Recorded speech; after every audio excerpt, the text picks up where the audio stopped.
আজকে আমার মহাভারত। ধৃতরাষ্ট্রের বিবাহ হয় যদু বংশের রাজা সুবলের কন্যা গান্ধারীর সঙ্গে। স্বামী অন্ধ বলে গান্ধারীও চোখে পুরুবস্ত্রের আচ্ছাদন দিয়ে স্বেচ্ছায় অন্ধত্ব বরণ করেন। জীবনভর কোনো সময়ের জন্যও তিনি চোখের সেই আচ্ছাদন খোলেননি। রাজা পাণ্ডুর দুই স্ত্রী, একজন যদুবংশের কন্যা কুম্ভী, অমর রানী, মদ্র দেশের রাজা শল্যের ভগিনী মাদ্রী। কুম্ভীর কৌশল কালের একটি ঘটনা বিশেষ প্রণিধানযোগ্য।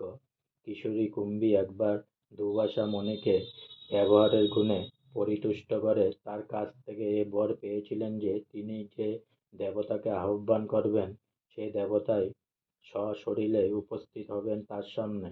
কিন্তু বরের সত্যতা যাচাই করার উদ্দেশ্যে অথবা কৌতূহলবশেই কুম্ভী একদিন সূর্যদেবকে স্মরণ করলেন। কিশোরী কুম্ভী তখন মহা অসহায় আর চিন্তায় পড়ে গেলেন। তাকে চিন্তিত দেখে সূর্যদেব বললেন, তোমার চিন্তার কোনো কারণ নেই। আমার ঔরসে যে পুত্রের জন্ম হবে সে পুত্র তোমার কর্ণকুহর দিয়ে নির্গত হবে, অপরের কেউ তা টের পাবে না।